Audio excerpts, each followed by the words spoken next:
Hola, muy buenas noches.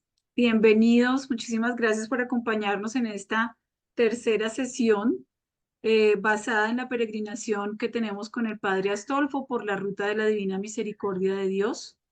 Es una peregrinación dirigida por el Padre en la cual pues vamos a ir a visitar Medjugorje, Polonia e Italia.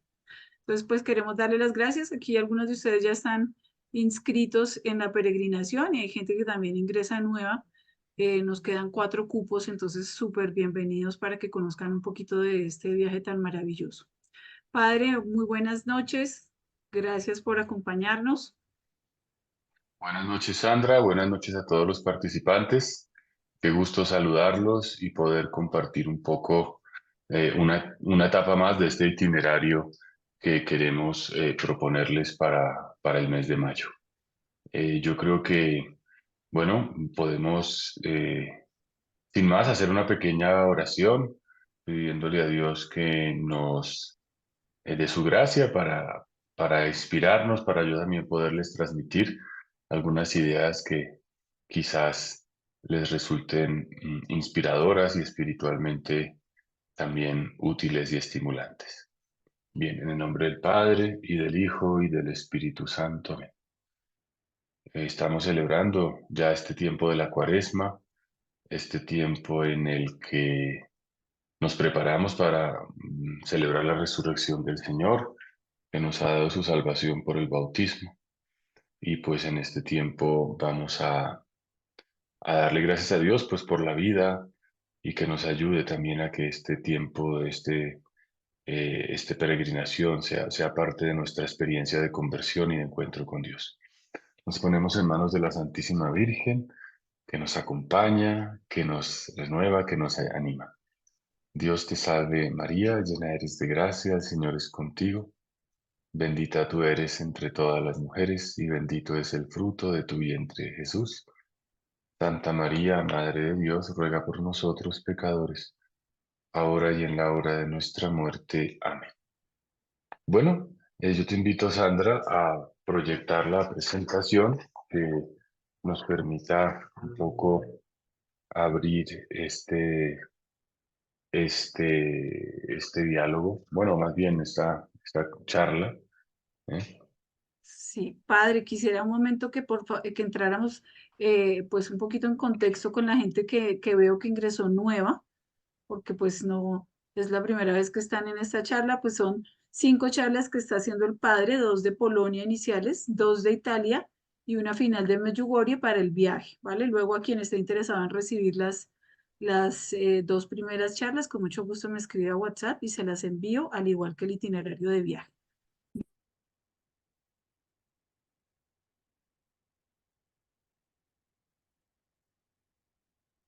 Muy bien.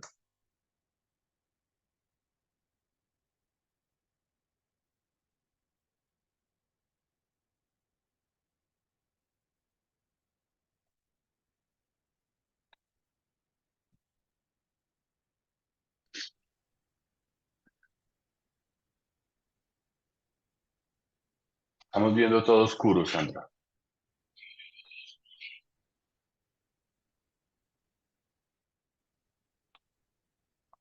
Hola. Ya, espera que se salió, padre, un minuto.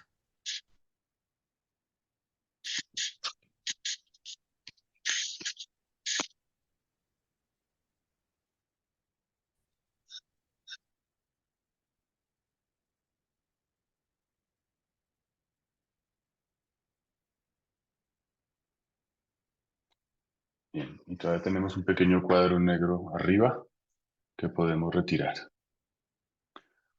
Bueno, entonces esta charla está orientada un poco a considerar la primera etapa de Italia, ¿no? Visitaremos algunos lugares de mucho interés espiritual y también de un gran interés histórico, artístico, arquitectónico y también hasta literario. Después de pasar por Polonia, hemos tenido 2 sesiones dedicadas a Polonia y a los santos polacos. Vamos a viajar desde Varsovia hasta Florencia. haciendo una escala en Múnich, en Alemania.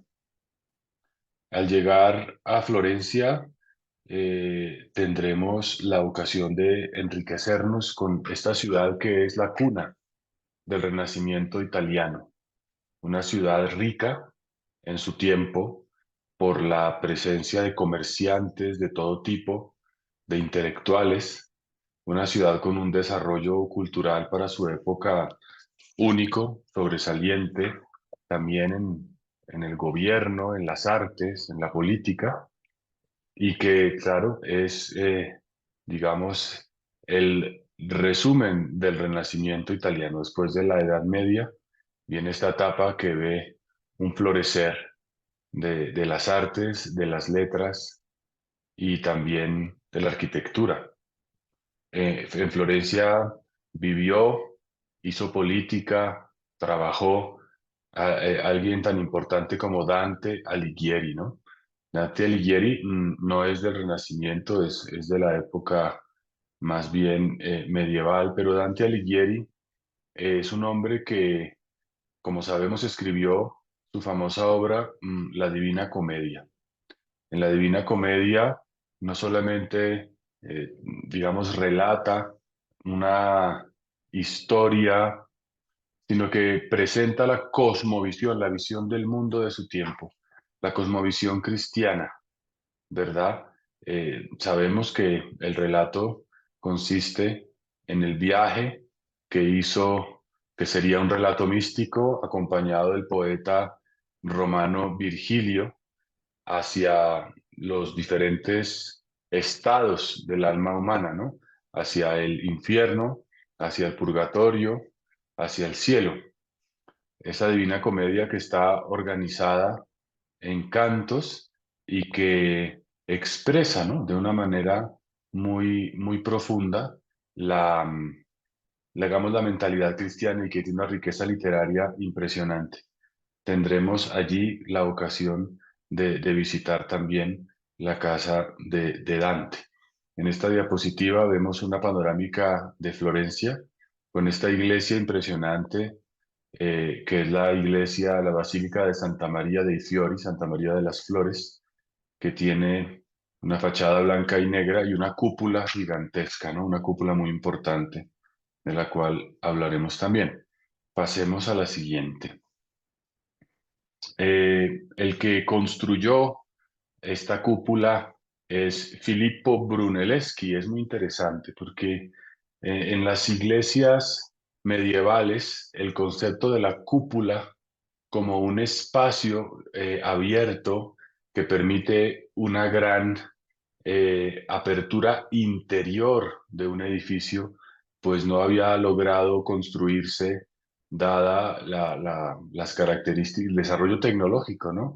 Está primero los edificios románicos de la Alta Edad Media y luego sabemos el gótico que permitía unos techos muy altos con unos gigantescos contrafuertes que permitían que el techo no se viniera abajo, pero la idea de un espacio abierto enorme que diese la impresión de apertura, casi como una apertura al cielo, aunque fuese desde el interior, era un sueño para los mecenas, para los poderosos que querían construir templos y también un desafío para los arquitectos, pues nada menos que en el siglo XIV y XV aparece Brunelleschi, que era en realidad un albañil que tenía un gran ingenio y con su capacidad logró construir una cúpula que había sido como puesta a casi que a subasta y había sido propuesta a otros arquitectos que no lo lograron en su momento, ¿no?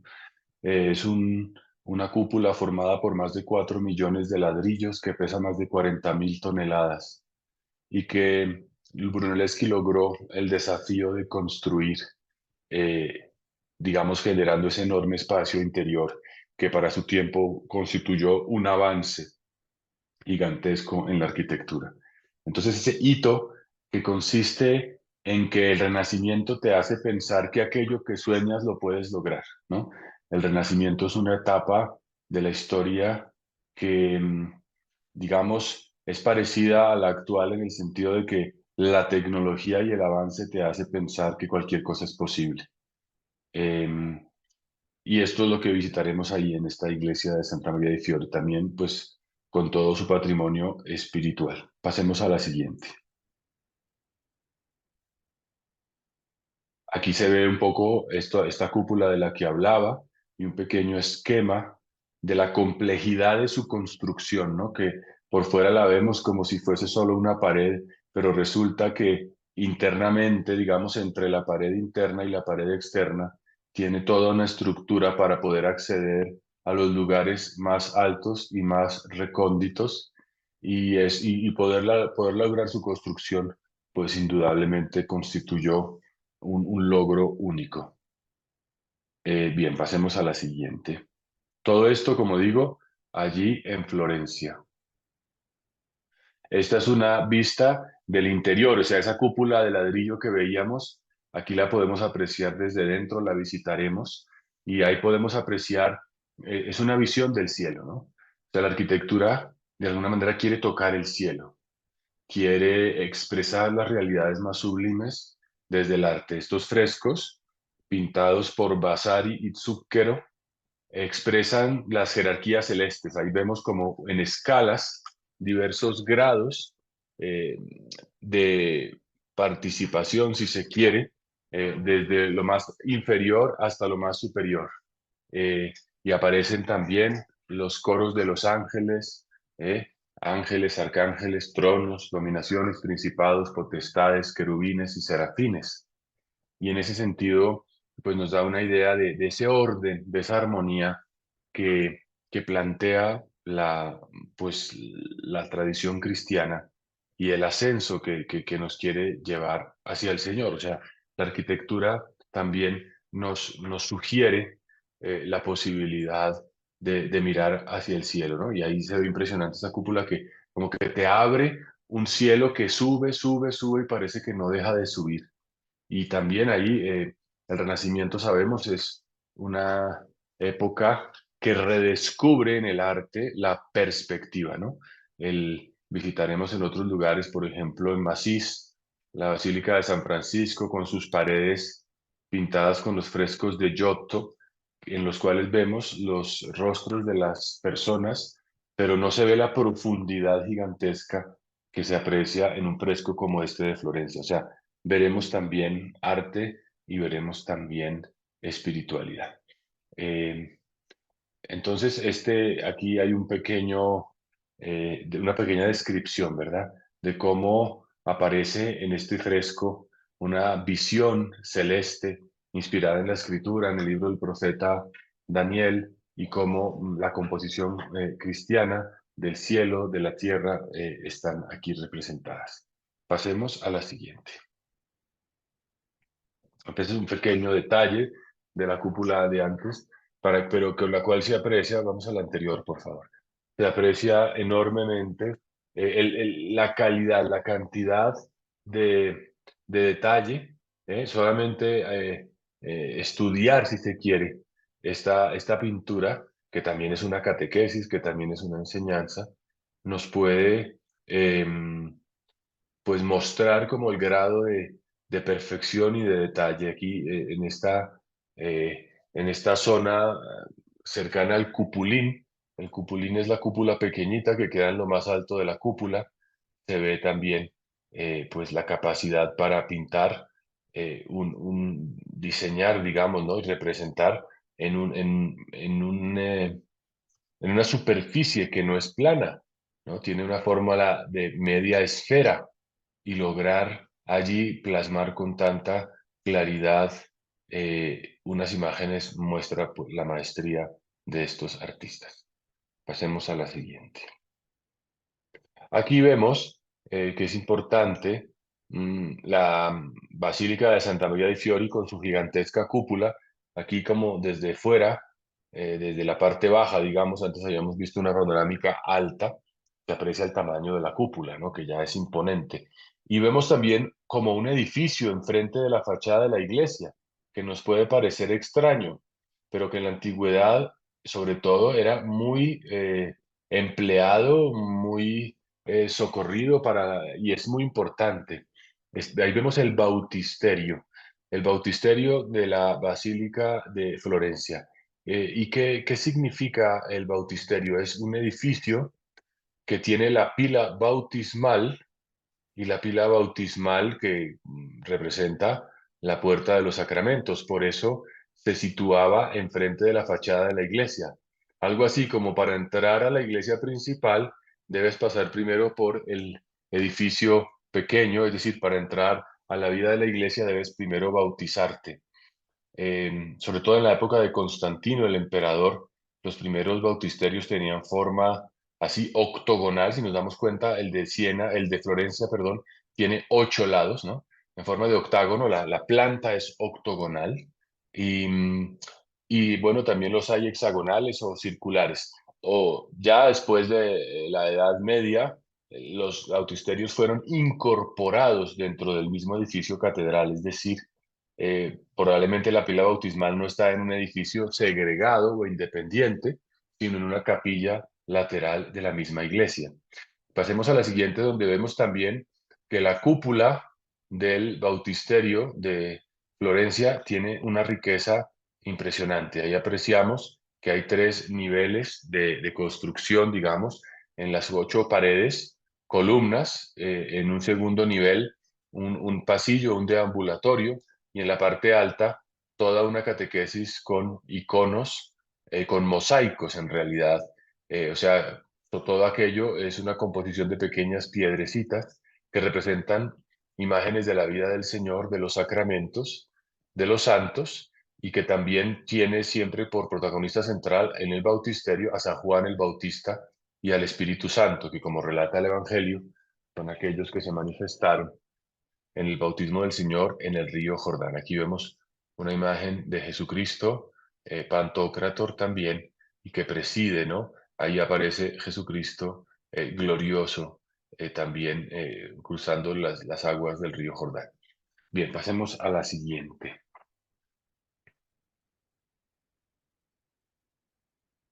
Bien, esta es una imagen emblemática también de Florencia, con el edificio de la municipalidad y también la llamada Plaza de la Señoría, ¿no? Un lugar sumamente importante, sobre todo en la época medieval y renacentista, digamos, expresa la riqueza, ¿no? O sea, podemos pensar en la Edad Media, un edificio de gobierno de estas características nos habla de una riqueza, es como tener rascacielos hoy en día, ¿no? Florencia podía ser la Nueva York de la Edad Media, y aquí ya vivían las grandes familias de las cuales procedieron eh, papas y otros personajes de la iglesia, como los Medici y otros de la Toscana, ¿no? La Toscana es la región cuya capital es Florencia. Vamos a la siguiente. Em,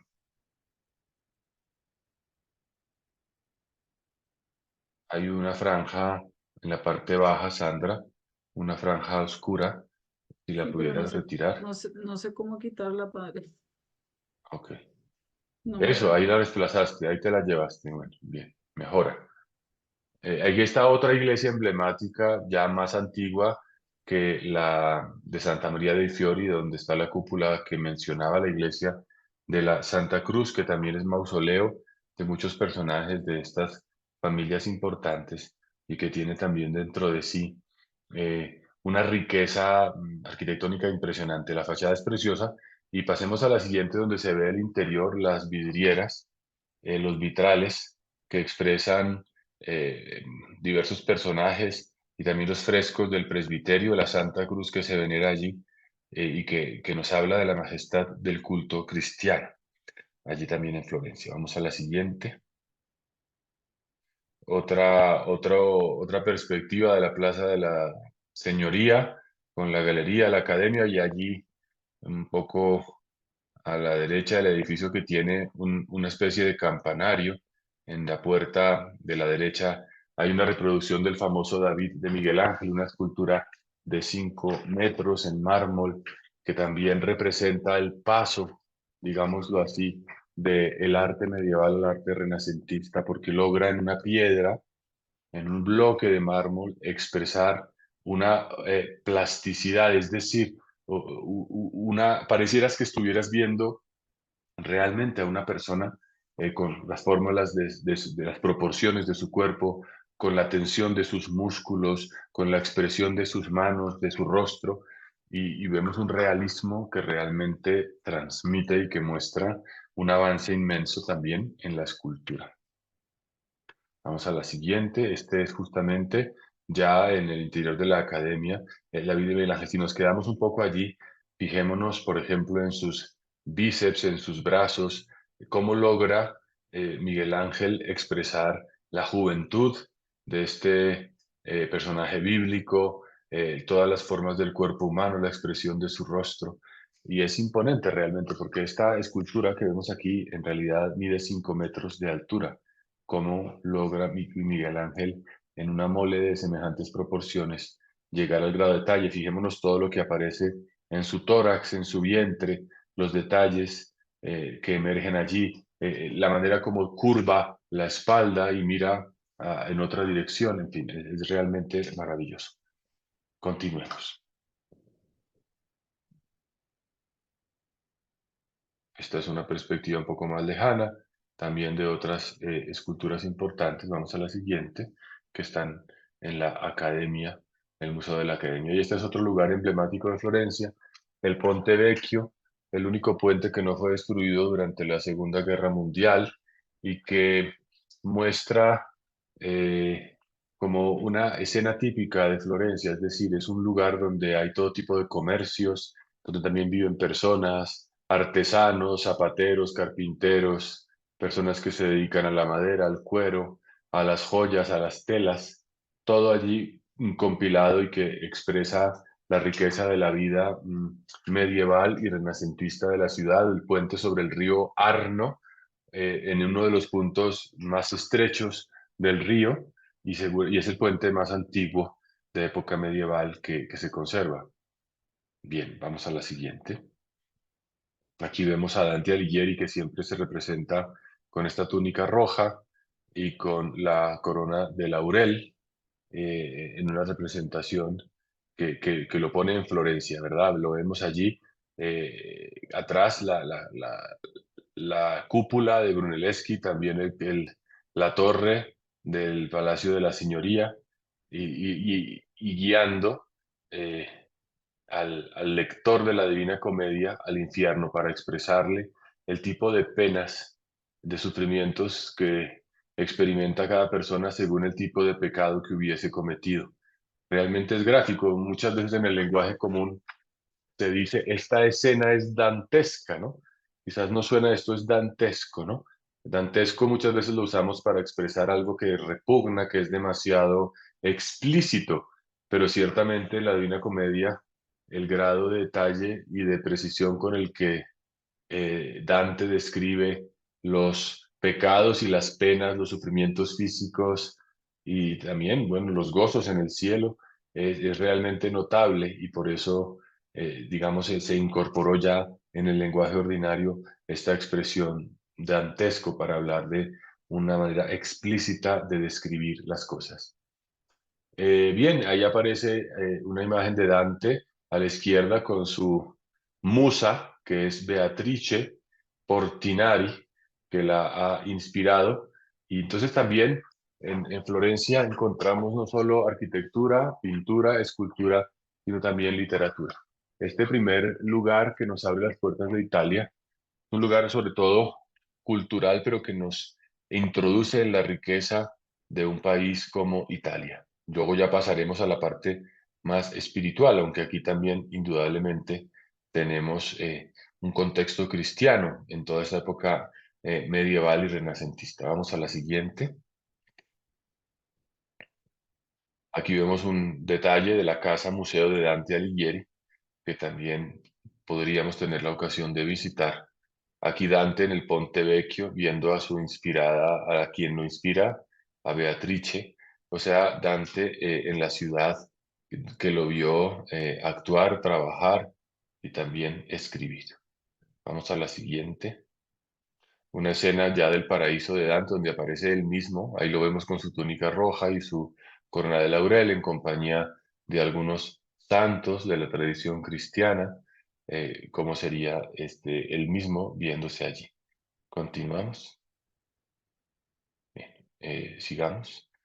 Ahí esto nos puede ayudar a la anterior, por favor. Nos ayuda un poco a ver, ¿no? Así como hay 9 coros de ángeles y como 9 jerarquías en el cielo, pues también Dante describe el infierno como 9 lugares cada vez más profundos, eh, para que describirían las penas, ¿no? Para los diferentes pecados, cada vez más profundo, ¿no?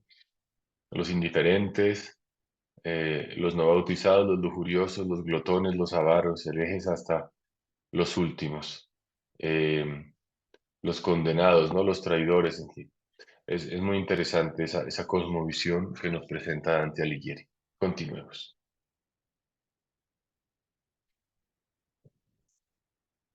Y luego después de pasar un par de días en Florencia, el 14 y el 15 de mayo, el día 16 iremos a Siena, donde ya daremos un salto a una visita mucho más espiritual. Visitaremos la Basílica de Santa Catalina. Recordemos que Santa Catalina de Siena es una mujer, una mística, mantelata dominica, una mujer que vivió en su casa, no era una monja en el sentido estricto de la palabra, sino una mujer consagrada y letrada que murió a los 33 años, con una mística impresionante que escribió como los maestros de la literatura, que escribió cartas a papas, obispos, que reprendió a las autoridades de la iglesia y que tuvo una identificación con Cristo única. Escribió un famoso libro llamado El Diálogo de la Divina Providencia, en el que expresa su experiencia mística en un diálogo con Cristo, ¿no?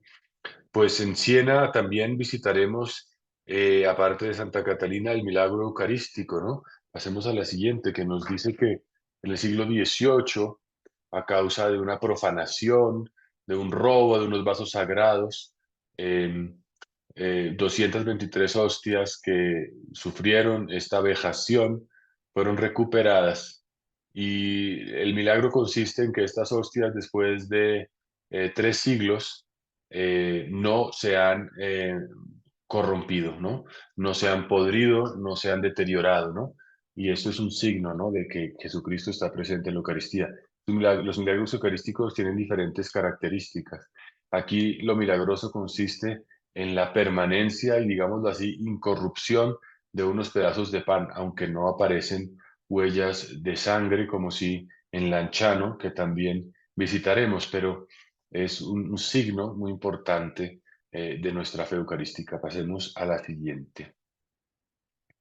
Ahí vemos el copón que recoge algunas de las hostias. Y también en Siena visitaremos, como hemos visto, la Basílica de San Francisco, que también tiene un valor histórico y artístico y espiritual muy relevante. Después de Siena, pasemos a la siguiente, llegaremos a Asís. Sabemos que San Francisco es un santo, quizás el de los más importantes de la historia de la Iglesia, un hombre, el pequeño de Asís, que quiso vivir el Evangelio al pie de la letra, que después de ser un hombre del mundo, lleno de lujos, de excesos, de pertenecer a una familia rica de Asís, de su pueblo, se encuentra con Cristo, lo deja todo y decide abrazar el hábito franciscano. Sabemos que San Francisco llegó a ser estigmatizado y Francisco pues es una inspiración para todos a lo largo de la historia. Asís está en lo alto de una montaña, y en la parte baja, en la zona llana, se encuentra la Basílica de la Porciúncula de Santa María de los Ángeles. Dentro de esta basílica encontramos la pequeña capilla que vemos en este momento, donde San Francisco tuvo una experiencia mística. Sabemos que allí se encontraba un pequeño, en esta capilla que estaba destruida, había un crucifijo, ¿no? El crucifijo de San Damián, que luego lo trasladaron a la otra basílica en la misma ciudad de Asís. Pero allí en la Porciúncula, San Francisco tiene una visión en la que el Cristo le habla, ¿no? Y le dice, Francisco, reconstruye mi iglesia. Y Francisco entendió que la invitación era reconstruir esa pequeña capilla, pero realmente el Señor le estaba hablando de reconstruir la iglesia entera a través de una espiritualidad más profunda, más liberada de los apegos de este mundo, más fiel al Evangelio, en la pobreza, en la castidad, en la obediencia, en la sencillez, ¿no? Entonces realmente, pues este es un sitio eh, que habla de una esperanza siempre para la iglesia, de una esperanza de renovación. Nosotros estamos en tiempos del primer papa, que lleva el nombre de Francisco, un papa que también ha recibido el llamado a reconstruir la iglesia y a proponer una nueva manera de vivir el cristianismo, o digamos, pues nueva como el evangelio siempre nuevo y siempre viejo, un volver a la sencillez, a la fidelidad, a las periferias, a salir un poco del mundo autorreferencial en que muchas veces se ha encontrado la iglesia. Pasemos a la siguiente. Aquí vemos en la parte ya alta una escultura de Francisco en su época de joven, rico y lleno de honores, pero triste. Y al fondo la fachada de la Basílica de San Francisco, en cuyo interior encontramos los frescos de Giotto y que es emblemática claramente, digamos, eh, del mundo espiritual y del ámbito espiritual franciscano. Los papas muchas veces han visitado Asís, han hecho oraciones ecuménicas, oraciones por la paz, oraciones por la naturaleza, por la ecología. Es decir, la riqueza de la propuesta franciscana abarca muchos elementos de la vida humana y cristiana. Nada más el Papa ha publicado la encíclica Laudato Si sobre el cuidado de la casa común, del planeta, y luego la ha complementado con otros escritos, de manera que siempre es vigente la propuesta de acoger, de amar, de valorar y de contemplar la creación como un don de Dios que nos hace San Francisco. Vamos a la siguiente. También visitaremos la Basílica de Santa Clara, que es aquella que siguió a Francisco en la rama femenina, ¿no? En la rama contemplativa y que pues también tuvo un papel muy importante. Aquí vemos la Basílica de Santa Clara, una basílica antiquísima, y vemos allí pues un estilo casi románico que pasa al gótico. Si nos damos cuenta, en la fachada el arco tiene una forma de semicírculo, no de ojiva, sino de semicírculo, y tiene a los costados de la pared unos refuerzos que se llaman contrafuertes gigantescos para que no se venga abajo el techo. Es una forma bastante básica, en la parte alta de la fachada un triángulo, es decir, es una estructura mucho más primitiva que la que pudiéramos contemplar en una basílica como la de Florencia, ¿no? Pero naturalmente es mucho más antigua y por eso tiene esa simplicidad, esa sobriedad también en sus formas y en su construcción. Continuamos. Bueno, sabemos que allí visitaremos el cuerpo de Santa Clara, la reliquia de una santa, y contemplaremos algunas escenas de su vida, como algunos milagros de la multiplicación del alimento para poder, en un tiempo de carestía, alimentar a su comunidad. Continuamos. Y bueno, pues un canto contemporáneo que fue devoto de Francisco de Asís y que deseó ser sepultado allí es el beato Carlo Acutis, ¿no? Un santo de los jóvenes, un chico de 15 años que muere de cáncer, natural de Milán, aficionado al deporte, aficionado a la tecnología, un santo, un chico, diríamos, que le habla a los jóvenes de nuestro tiempo, que nos habla a nosotros, que nos dice que la santidad es posible. No solo ayer, no solo hace cientos de años con un Francisco o una Clara, sino también hoy, para nuestros hijos, para nuestros nietos, para las personas que queremos, para nosotros mismos. Es muy importante. Ahí vemos el escudo pontificio del Papa Francisco en la urna que contiene el cuerpo incorrupto de Carlo Acutis. Continuamos. Y luego también visitaremos el famoso crucifijo de San Damián, que como señalé hace un rato, fue aquel en el que Cristo se manifestó a Francisco, invitándole a reconstruir la iglesia. Continuamos. Luego, después de ir a Asís, pasaremos a otra ciudad importante, Acacia. Sabemos de Santa Rita, su experiencia mística, la herida de la corona de espinas que tuvo en su frente en la pintura en la que ella está aquí mirando al crucifijo, vemos en su frente una herida, ¿no? Santa Rita, abogada de los imposibles, visitaremos su basílica y tendremos otra experiencia espiritual de una santa que nos inspira y que nos mueve. Continuamos. Ahí también está el cuerpo de Santa Rita. Y después de visitar Casia pasaremos a un sitio muy especial que es Lanciano, ¿no? El milagro eucarístico de Lanciano es supremamente importante.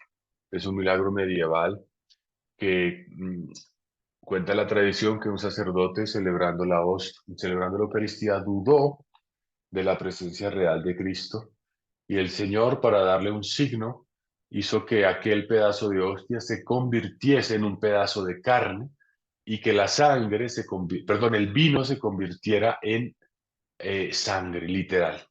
Esto es un milagro del siglo XI o XII que ha sido estudiado por la NASA. Y al estudiar esta materia, se ha encontrado que está compuesta por células humanas. El tejido es tejido de miocardio, el tejido de la hostia, o sea, tejido del corazón. Y se han analizado hasta la composición de las células, los cromosomas, etcétera. Los cromosomas de cada célula tienen 23 cromosomas, lo cual es increíble porque las células humanas tienen 46 cromosomas. La unión de los cromosomas del hombre y de la mujer, del padre y de la madre. Solamente las células sexuales, el espermatozoide y el óvulo, tienen 23 cromosomas. Se explicaría por qué Cristo solo tendría los cromosomas de María, porque fue concebido sin intervención de José. No, hay una serie de conclusiones y de datos científicos que son absolutamente asombrosos, sorprendentes y que pueden avivar y ayudarnos a profundizar de una manera sumamente viva, también razonable, nuestra fe en la Divina Eucaristía, en la presencia del Señor en la Sagrada Hostia. Bien, y después de visitar Lanciano pasaremos un poco más al sur a San Giovanni Rotondo.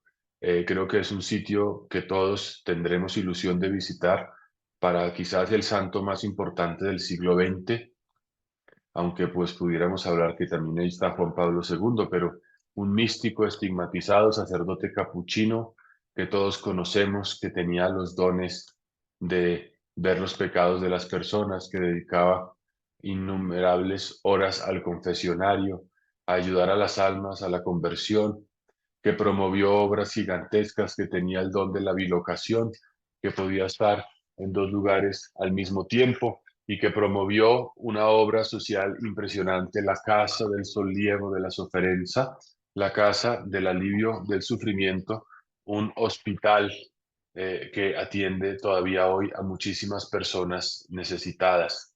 Aquí vemos la iglesia donde San Pío de Pietrelcina solía celebrar la Eucaristía, donde se le vio muchas veces, también su cuerpo incorrupto, aquí también el lugar donde celebró su última misa y veremos toda el lugar, conoceremos la espiritualidad, la vida y nos acercaremos a la presencia de Dios en, digamos, la vida de un santo. Aquí ya está la explanada exterior que se usa para celebraciones masivas, naturalmente, en momentos de peregrinaciones y tendremos la alegría de encontrarnos, ¿no? De una manera muy profunda con la espiritualidad y la gracia de San Pío de Pietrelcina. Y terminaremos esta etapa con la visita a la grota, a la gruta, a la cueva de San Miguel, que dice la tradición que San Miguel allí se apareció. Y en esa gruta, desde hace muchísimos siglos, se venera al Santo Arcángel, patrono de la milicia celestial y defensor de la Iglesia. Allí estaremos en mayo 18, en un lugar más bien cercano a San Giovanni Rotondo. Y nos encontraremos también con este conocimiento de lo que significan los ángeles en la vida de los cristianos. Y ya de ahí, después pasaremos a Roma, el lugar eh, final de nuestra peregrinación, a los pies del Papa, a los pies de San Pedro, a las cuatro grandes basílicas que señalan el término de la peregrinación de los romeros, de los que van a Roma. De manera que, pues, la charla de hoy estaba centrada en un poco presentar los lugares de Italia previos al último y, digamos, culminante destino de Italia y de nuestra peregrinación entera. Y yo creo que allá, aquí con esto ya tenemos unas pistas, unas luces que nos pueden ayudar y que les quería transmitir para que nos siga ilusionando, para que nos siga permitiendo soñar y también prepararnos espiritual e intelectualmente para estas visitas. Les agradezco mucho su atención. Espero que los que están apuntados, pues esto les ayude, les anime, les permita como ir concretando el sueño, y los que aún no lo están, pues se junten para completar nuestro cupo que ya prácticamente está lleno, pero que, bueno, aún alguna persona puede entrar, y que sería muy lindo contar con los que aún se están incorporando. Quizás alguno viene por primera vez hoy a la charla. Así que una gran bienvenida. Dios los bendiga. Yo aprovecho de una vez y les doy la bendición para que Sandra cierre nuestro encuentro con lo que considere expresarnos. Y que a todos ustedes el Señor hoy los bendiga, les abra el camino, les fortalezca y les asista con su gracia, en el nombre del Padre, y del Hijo, y del Espíritu Santo. Adelante, Sandra, y muchas gracias.